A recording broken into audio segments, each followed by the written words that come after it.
Mon grand. Comment tu dis que les gens ne vont pas sortir? Si les gens sont allés s'inscrire, ils ont voté et on a volé le vote, comment ils ne vont pas sortir? Mais est-ce qu'on n'a pas volé ça en 2018 avec Camto?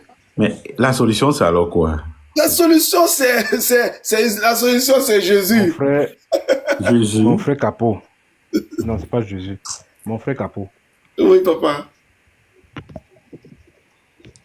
Jésus est au ciel, nous sommes sur terre ici. Vous Oui. voyez.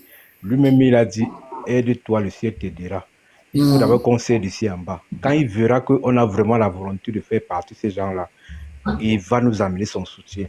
Mais ne croisons pas les bras, on dit qu'on attend que Jésus descende pour ça. Non, moi, je ne suis pas un dit pour un croyant, départ. pasteur, machin, tout là. Je t'ai dit pour un Moi, départ. c'est que Pour je un dis simplement. départ. Mais comment tu n'es pas un pasteur? Tout à l'heure, tu viens de dire que c'est Jésus, non? Ben, quand je dis Jésus, c'est les gens qui, quand moi je dis Jésus par exemple, ce sont les gens qui croient à ce qui va tomber du ciel. Mais ce que moi je peux vous dire, avec le Cameroun qu'on connaît, avec le Cameroun où j'étais la dernière fois-ci, avec le Cameroun que j'ai vu le temps du Covid, le Cameroun que j'ai vu 2018, j'avais un bar que j'ai géré pendant le Covid. J'ai vu l'état des Camerounais. Les Camerounais, ce sont les consommateurs d'alcool. Ils ne peuvent pas se permettre d'aller dans la rue. Parce qu'ils ont déjà vu, quand les gars ont fait le truc en Ndokoti là, quand tu avais fait marcher les gars en Ndokoti, on a arrêté beaucoup de personnes qui jusqu'à présent sont en prison. Les Camerounais ont la frousse. Je sais que peut-être vous êtes ici à l'Occident, vous ne connaissez pas, vous n'êtes plus depuis parti au pays. Les Camerounais ont la frousse. L'État fait peur aux Camerounais, vous n'imaginez pas. Je vous dis une vérité. Je suis un gars de Ange Raphaël. Je vous dis ce qui se passe. Quand Camto fait ses appels, le pays dort à 20h. Camto avait prévu une marche il y a de cela 2 ans ou bien 3 ans. Le pays avait dormi à 20h, tout était fermé. Et personne n'a regimbé. Je te dis vrai. Hein? Ce monsieur a terrorisé les Camerounais.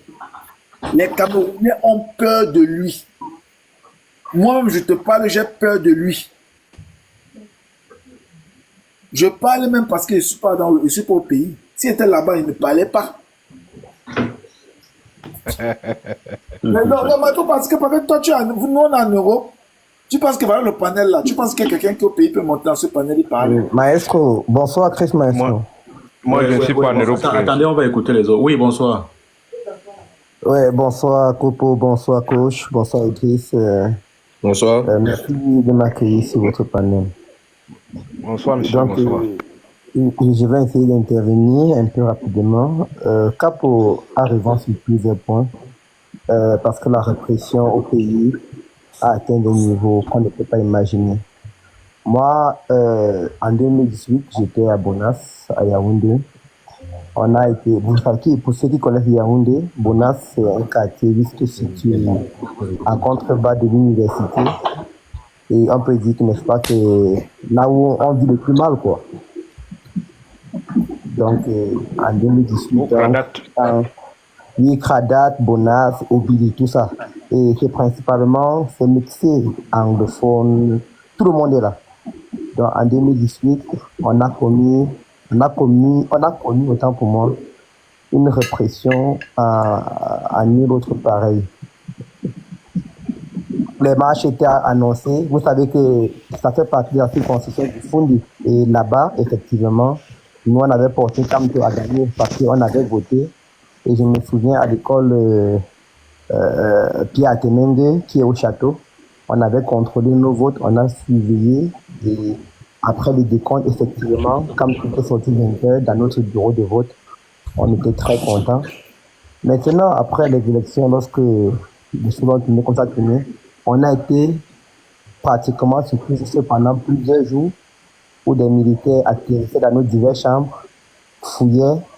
Il suffisait que tu aies un livre urgence de la pensée de Camto pour que tu sois sûr d'aller où on ne sait pas. Donc, j'ai des camarades jusqu'à présent qui ne savent pas ce qu'ils sont devenus, honnêtement. Donc, c'est pour dire que Capo parle de la réalité du pays. Ce que Capo dit est même plus pire que vous pouvez imaginer parce qu'un gardien de la paix, un policier même sans galon, au Cameroun, il est, n'est-ce pas, il est animé d'un esprit de zèle pour mater, pour démontrer, je ne sais pas ce qu'ils veulent souvent démontrer à leur chef, n'est-ce pas, ce qu'ils peuvent faire, n'est-ce pas, en termes de comportement vraiment contraire même à l'éthique et à la déontologie de leur métier.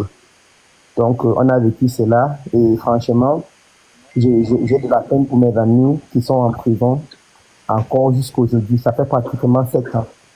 Imaginez un jeune que le parent a envoyé à l'université, il n'a rien, il est là, on se bat tous entre les TD ici, tu sors pour une marche et tout, on te prend, te jette en prison pendant 7 ans. Que devient peut-être la petite fille à qui tu lui as donné un enfant? Que devient ta maman qui va souffrir, je ne sais pas comment, parce que tu es en prison quand tu n'as personne, personne ne viendra te dire voilà de l'eau, voilà ceci, voilà cela, voilà cela. Donc face à cette situation, j'ai compris que pour passer au-delà, n'est-ce pas, essayer de changer ce régime, nous-mêmes les jeunes, on est victimes de nous-mêmes. Je vais essayer de m'expliquer parce que c'est vrai que le tableau tel qu'il est noir. Mais rassurez-vous, l'armée ne peut pas tuer tout le monde. Un policier, ils sont environ, c'est pas 50 000 ou 5 000, et on est des millions de Camerounais. Ce qui est sûr, c'est que là, qu'on parle du pouvoir au peuple, à tout moment, pouvoir au peuple. S'il y a un sentiment de rejet généralisé, par exemple par la non-violence, je vous assure que tous ces armes-là, tous ces chars-là, tous ces Abraham-là vont se faire détourner et vont, n'est-ce pas, plier. J'ai réfléchi à mon niveau, comment faire que cela change. J'ai compris que nous, les jeunes, en fait, la majorité des Camerounais, je parle de toutes les générations sacrifiées, jeunes jusqu'à 50 ans, 60 ans, on a give up en tant que tel. On a abandonné. Je parle de notre discipline personnelle, je parle de notre vie au niveau personnel. Parce que ce jeune qui part s'aligner au palais des sports pour dire qu'il va payer la caution de Paul Biya, parce qu'après cela, on va lui donner 2 000 francs ou 5 000 francs, parce qu'on l'a porté du bus de soir pour venir le déposer à Yaoundé, au palais des sports, pour remplir le palais des sports et montrer aux images que toute la jeunesse soutient Paul Biya. Et après, prendre un autre pantin qui parle, dit qu'il est prêt à payer, qu'on va cotiser pour payer la caution de Paul Biya. Et après, le soir, lorsqu'on ne donne pas les 2 000 ou les 5 000 qu'on a promis, il se met à rester devant le palais des sports jusqu'à minuit. D'autres ont même marché à pied ce jour-là pour rentrer chez eux parce qu'ils n'avaient même pas 300 francs pour prendre un taxi pour rentrer. Et vous avez suivi ça sur les réseaux sociaux. Je ne sais pas si Capote au courant de ce qui s'est passé avec l'anniversaire de Paul Biya récemment. Oui, j'avais entendu, j'ai vu beaucoup. Il y en a qui ont marché presque de Yaoundé à Soir, ou alors des gens qui ont pris des taxis, qui sont arrivés à destination, ils ont descendu, ils ont fui, parce qu'il n'y a même pas l'argent pour payer. Et puis dire quoi, notre principal problème, c'est la pauvreté. Bonsoir. Notre vrai ennemi, c'est la pauvreté. Et j'ai réfléchi par rapport à cela, très maestro. Je me suis dit que comment faire pour réussir à ce que chaque jeune Camerounais puisse ne serait-ce qu'avoir de quoi manger pour être digne. Parce que coach, tu ne peux pas être digne quand tu as faim. Oui. Tu ne peux pas être digne quand tu as faim, je vous assure. Non, quand tu as faim, notre problème n'est pas la pauvreté. C'est pas notre problème. Bon, c'est un point de vue. Notre problème présentement là, c'est nos réels problèmes là. La jeunesse camerounaise qui rêve, la jeunesse camerounaise qui veut un avenir meilleur, c'est de se lever pour aller chasser pour Dieu. Il n'y a pas deux solutions. Je suis d'accord avec toi, Chris.